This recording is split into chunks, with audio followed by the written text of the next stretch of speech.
Vamos lá, voltando a falar de urbanização. O que é macrocefalia? Algumas cidades cresceram muito em população e não conseguiram crescer junto em estrutura urbana. A urbanização delas foi descontrolada, acelerada, o que gerou a falta de estrutura urbana. Falta em que sentido? Falta infraestrutura, água, esgoto, gás, luz, e hoje podemos entender comunicação, telefonia, né? Tanto internet como telefone. Falta infraestrutura na cidade, falta às vezes pavimentação. A cidade não tem asfalto nas ruas, em todas, né? Algumas ficam faltando. Rua de terra, por exemplo, ainda é comum em alguns locais da Baixada Fluminense. Infraestrutura, arruamento, pavimentação de arruamento, equipamentos urbanos. Equipamentos urbanos eu quero dizer o quê? Hospital, escola, delegacia, corpo de bombeiro, posto de saúde, tudo aquilo que a cidade precisa para ser sustentável, para se sustentar, para ser organizada. Falta muitas vezes habitação para todo mundo. E aí vai gerar o processo da favelização. Normalmente, cidades que passam por macrocefalia passam por problemas de favelização. E falta alguma coisa aí. Bom, Rio de Janeiro possui macrocefalia, São Paulo possui macrocefalia, todas as grandes capitais do Brasil. Cala a boca, Guimba. Meu cachorro tá. É você mesmo. Tá rosnando aqui para quem tá passando na vila. As grandes capitais brasileiras cresceram de uma maneira muito rápida, populações do interior de seus estados, populações de outros lados, de outros cantos do Brasil, como no caso do Rio São Paulo, que recebeu o Nordeste, Brasília, que recebeu gente do país inteiro para fundar a cidade. No Sul você teve população do interior migrando para as capitais e assim por diante. No Nordeste você tem populações da seca migrando para as capitais à procura de emprego. Então essas cidades não tiveram como suportar toda essa população. No Rio, vocês sabem, temos problemas de acesso ao hospital, não tem atendimento para todo mundo. Hoje em dia até tem escola para todo mundo, mas não tem qualidade de ensino para todo mundo. O sistema público de ensino não consegue garantir qualidade para todas as escolas. Uma ou outra vai ter o padrão alto, as outras você entra na cadeira, cala a boca e não reclama que você tem merenda. Ponto final. Na cidade do Rio, nós temos locais onde tem ruas que não tem pavimentação. Vá lá para Ilha de Guaratiba, Baía de Sepetiba, vá para essas regiões mais distantes ali do lado da Baía de Sepetiba. Você vai ver que tem ruas lá que não tem asfalto. Ainda hoje, século XXI. Nós temos dentro da cidade do Rio regiões que não têm acesso à luz elétrica. Nós temos regiões que não têm água ainda no centro da cidade. Morro da Providência tem problema de abastecimento de água, às vezes falta. Então, dentro do centro da cidade do Rio, que foi capital do Brasil, é a maior vitrine do país, os Cambá 4, temos problemas de infraestrutura graves ainda.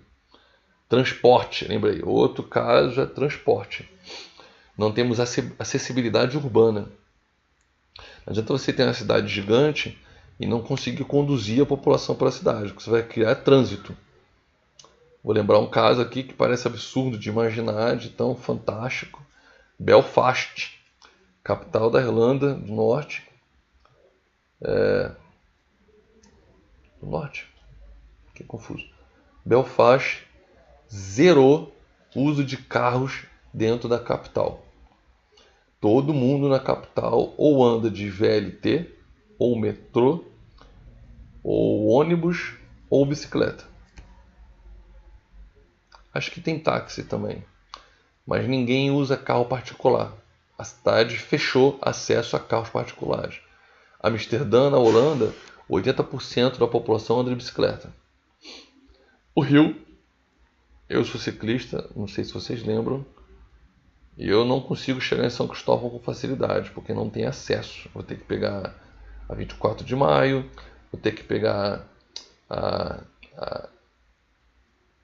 todo ali o caminho do Maracanã, até subir, atravessar para o outro lado. Eu uso aquela passarela de pedestres que está lá do Maracanã, saindo lá atrás da Quinta Boa Vista. Então você tem as regiões onde o acesso à bicicleta é difícil ou impossível. São Francisco, na Califórnia, por exemplo, os bondes da cidade já tem espaço para você colocar sua bicicleta na frente do bonde. Tem um espaço lá, uma gradezinha, onde você coloca sua bicicleta, sobe no bonde e vai para uma região distante da cidade. Chegou naquela região, tira a bicicleta do bonde e segue seu caminho. No Rio nós não temos essa facilidade. Para vocês terem uma ideia. No metrô do Rio pode entrar a bicicleta só depois das 9 da noite ou sábado, domingo e feriado. Só. Se você mora em São Cristóvão, mas não mora perto do metrô de São Cristóvão, que sai de bicicleta, para poder pegar o metrô, você tem que estacionar a bicicleta no metrô para poder pegar o metrô, para ir para outro lugar. Sábado eu pego minha bicicleta, saio daqui no Engenho Novo, vou até Tijuca, subo na estação Uruguai, entro com o Tomás dentro do metrô, saio em Ipanema e vou para a praia. Ainda ando calçadão lá de bicicleta com ele. Mas só posso fazer esse final de semana. Então, macrocefalia são cidades que têm problemas de infraestrutura. Cresceram rápido demais e não tem estrutura. Parece repetitivo, mas é isso. Não tem estrutura para comportar toda a sua população. Os casos mais graves do Brasil são Rio e São Paulo. Bom. Mas Brasília já passa por isso, Goiânia, Belo Horizonte, Porto Alegre, Fortaleza, Salvador, Recife. Todas as grandes cidades e grandes capitais do Brasil têm problema de macrocefalia, inclusive Campinas e Santos, que não são capitais.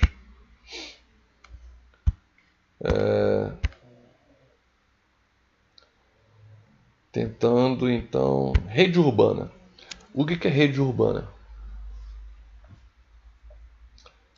Quando você tem cidades que são interconectadas, quase que interdependentes, você cria uma rede entre essas cidades. Por exemplo,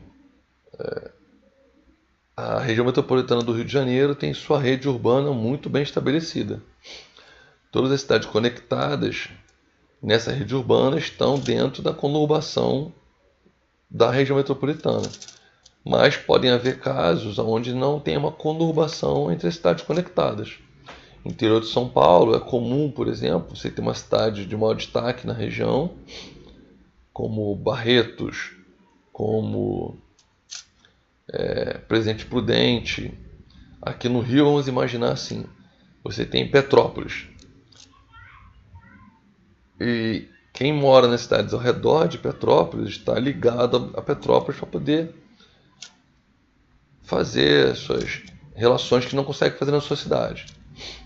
O exemplo que eu dou simples assim é imaginar assim. Você mora em Iguaba. Sabemos que Iguaba não é nenhuma cidade de verdade. É mais um buraco lá. Quase não tem população fixa. A maior parte da população migratória, de veraneio. As pessoas compram casa lá e vão passar final de semana lá. Então o comércio de lá, óbvio, é fraco. Não tem cliente, não tem consumidor, o comércio é fraco.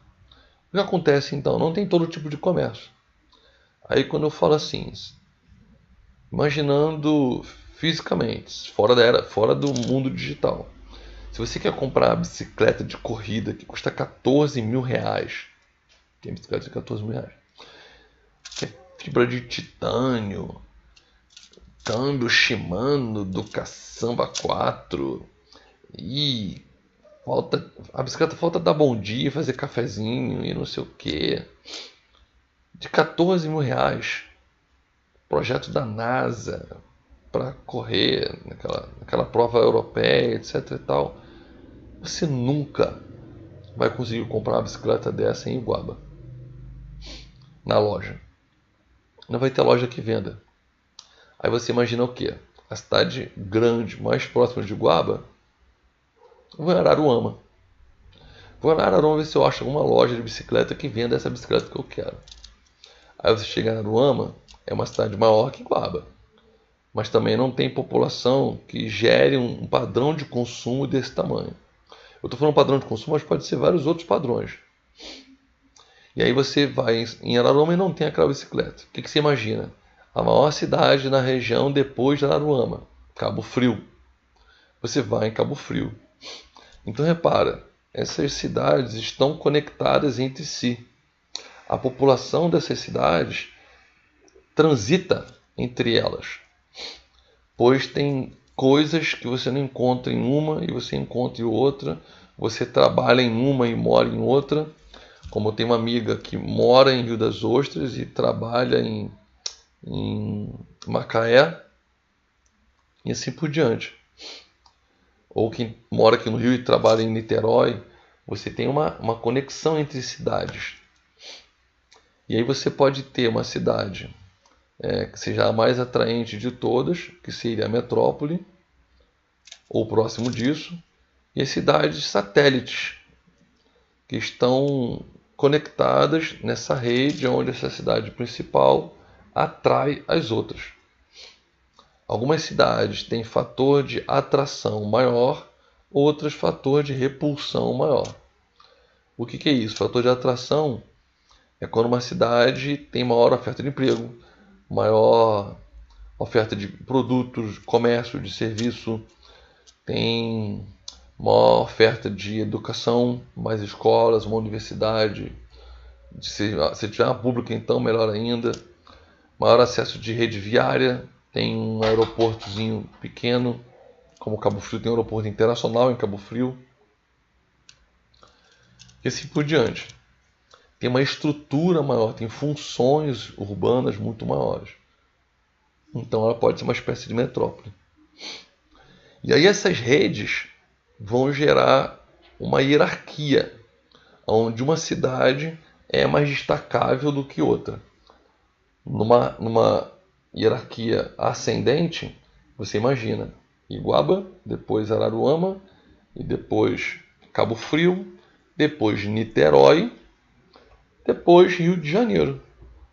Então repara, essas cidades todas estão conectadas, a rede urbana entre essas cidades é grande. Há gente que mora na região dos lagos e vem trabalhar meio de semana aqui no Rio e vice-versa, mora aqui no Rio e vai passar fim de semana na região dos lagos, tem casa lá, então pega 2 horas de viagem. Então você tem uma área de cidades conectadas.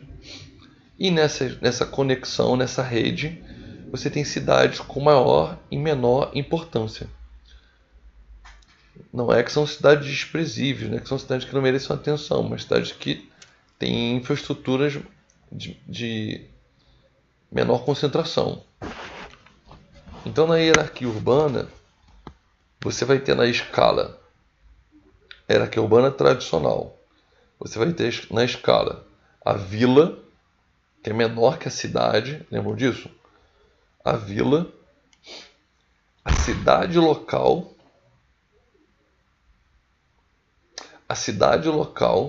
que vai estar dentro do município, é uma cidadezinha pequena, onde não vai ter muita coisa, um mercadozinho, talvez não tenha nem um supermercado, tenha só um mercado,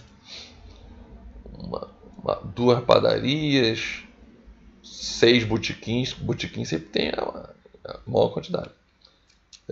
Tem lá, se bobear, ainda tem um açougue, porque é cidade do interior, uma mercearia e assim por diante, papelaria.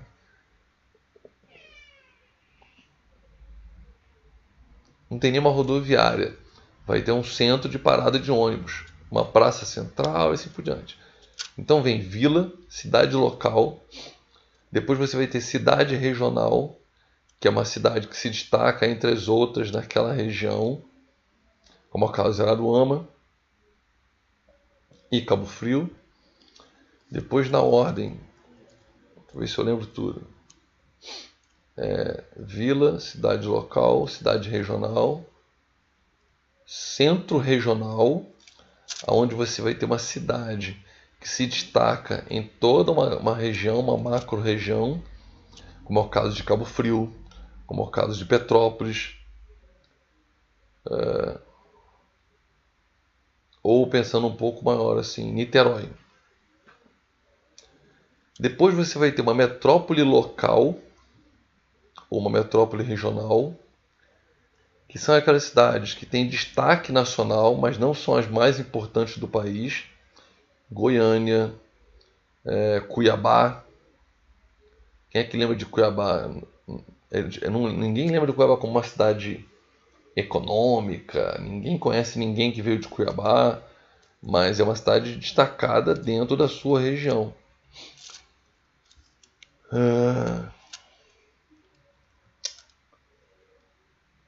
Florianópolis, uma metrópole regional. Então repara, você tem algumas capitais que têm destaques dentro da sua região, são lembradas no país, mas não são destaques no país inteiro. E você vai ter as metrópoles nacionais, que alguns vão dividir em alfa e beta, outros vão ser só metrópoles nacionais.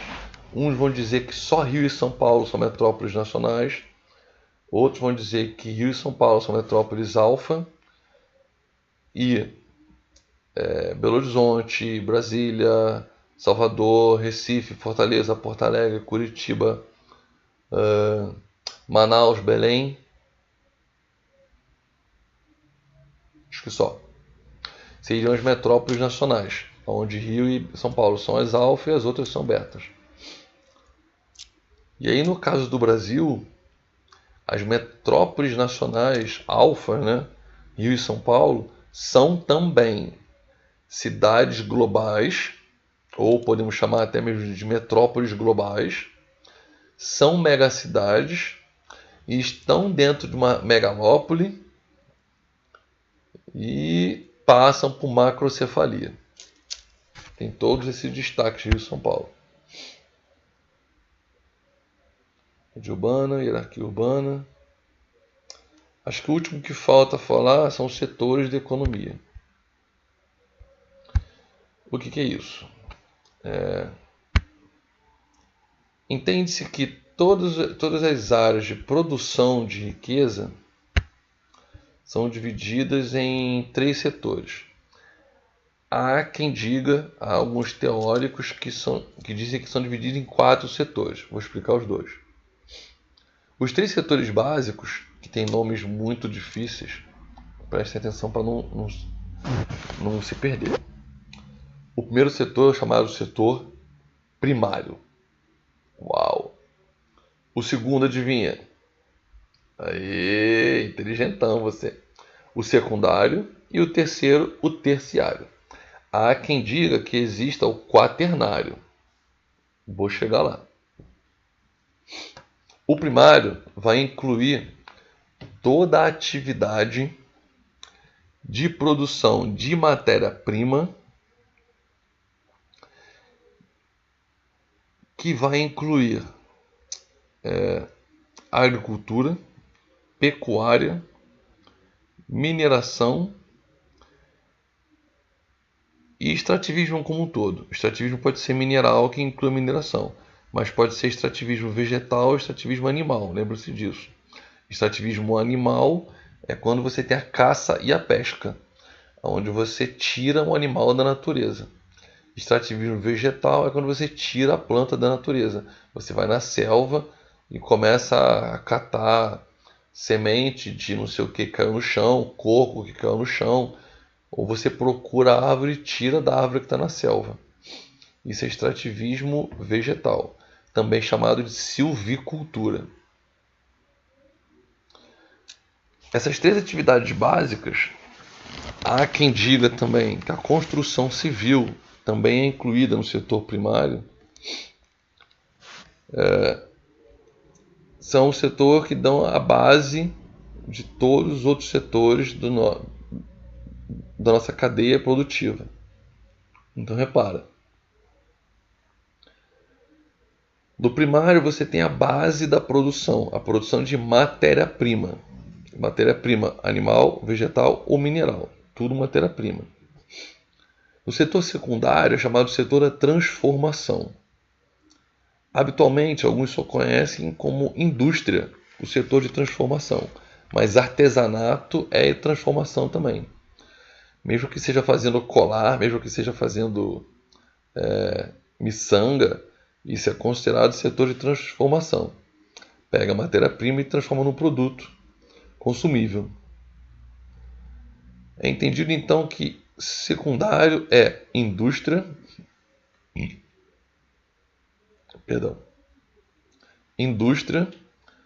artesanato e manufatura. E terciário seria o setor de serviço e comércio. É quem vende o produto e quem vende uma função. O comércio vende produto.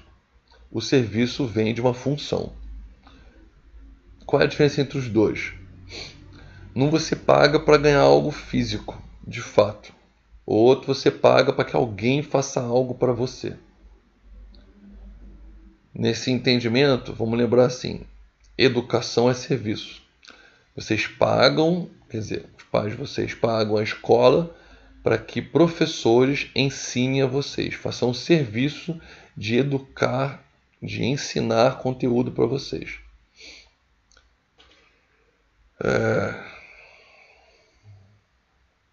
Serviço vai incluir educação, saúde, segurança pública, advocacia e tudo aquilo onde você não paga por um bem material, você paga por uma mão de obra.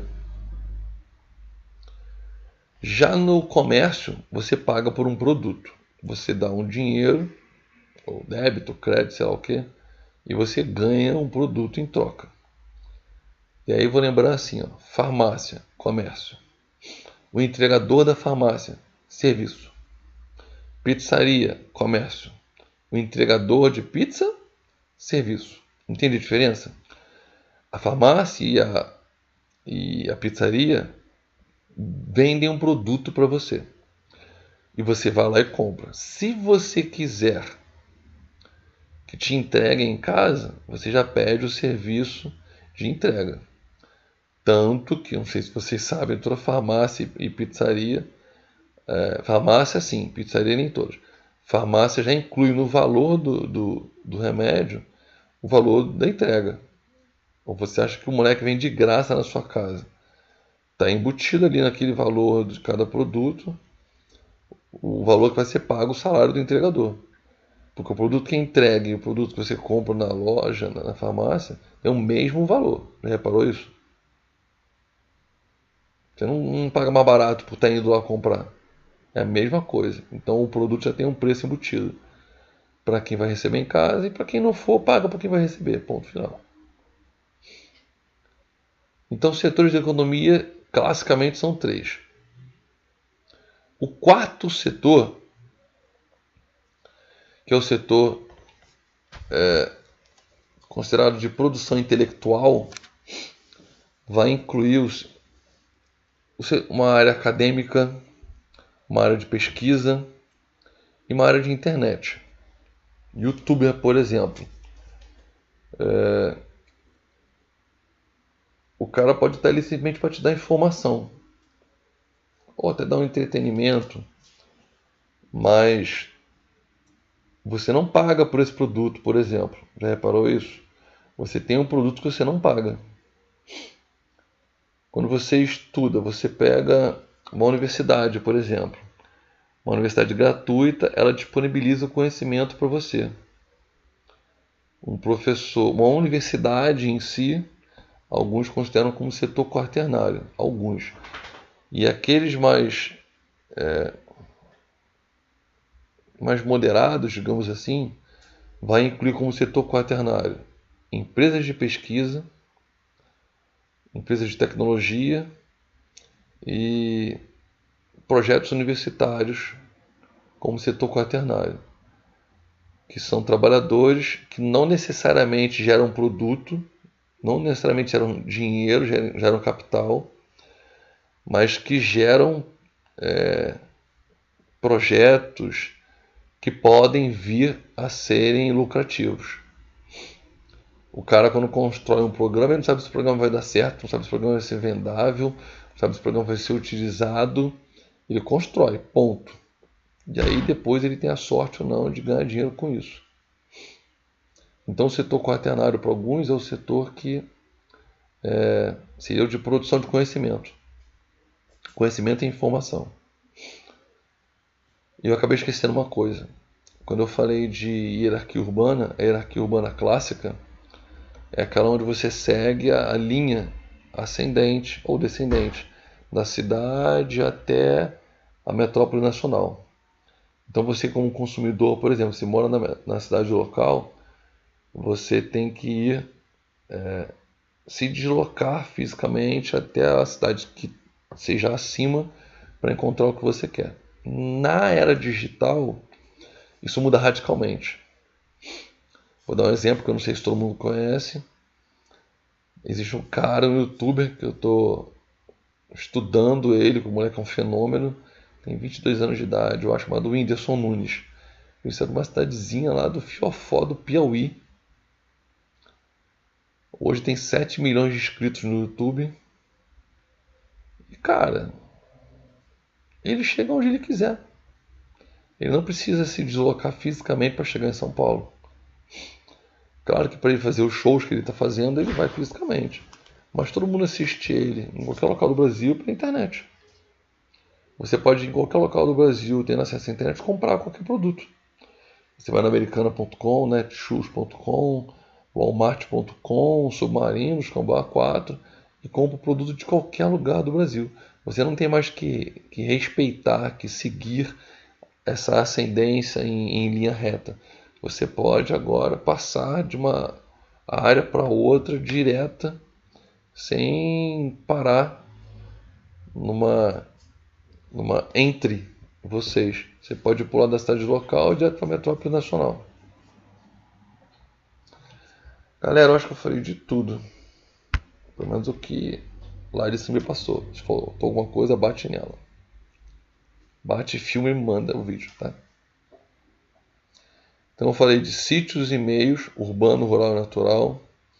Falei de conurbação, região metropolitana, megalópole, megacidade, macrocefalia urbana. Ah, faltou um. Setores da economia, rede urbana, hierarquia urbana, urbanização, o histórico de como se deu a urbanização e a diferença entre subdesenvolvido e desenvolvido. E ficou faltando segregação espacial. O que é isso? No Rio isso é mais difícil de entender, porque pobre e rico vivem um do lado do outro. Favela no Rio existe em todos os bairros da cidade, menos na Urca.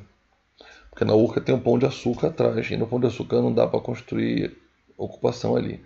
Fora que um morro pertence, protegido pelas bases do exército que tem ali, forte que tem ali e tal.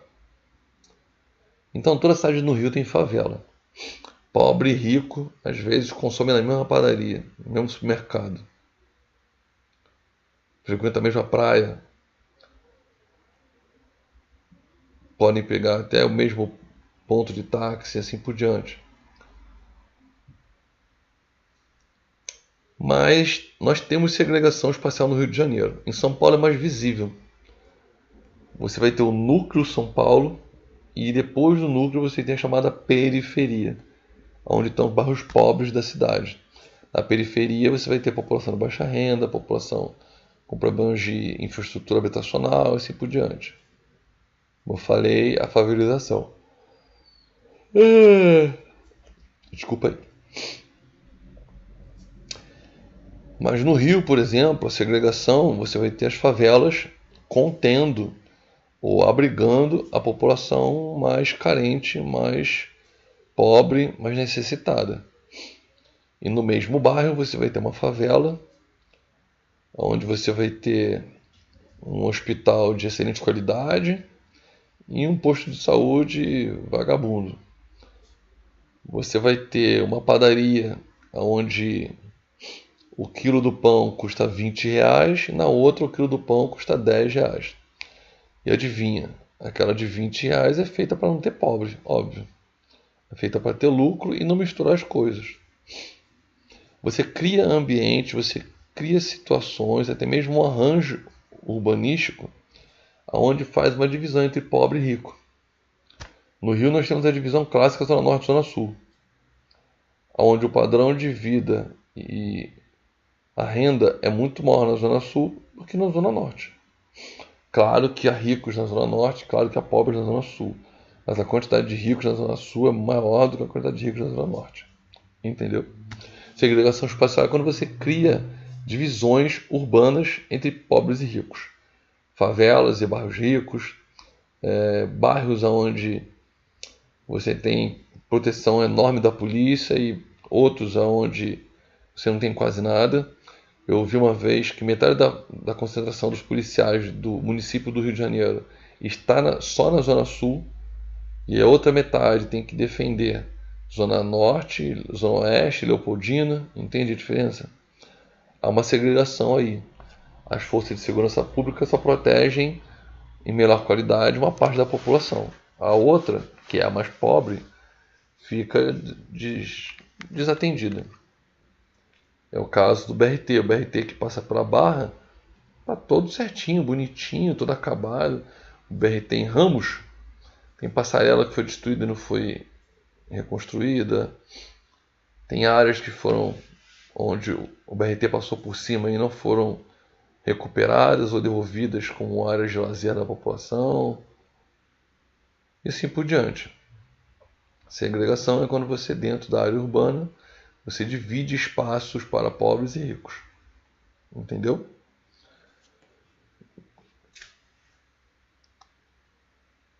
Meus queridos, e falo isso com toda a sinceridade que eu posso, às 11 horas da noite, eu com sono, desculpa o olho fechado, aí o olhinho japonês.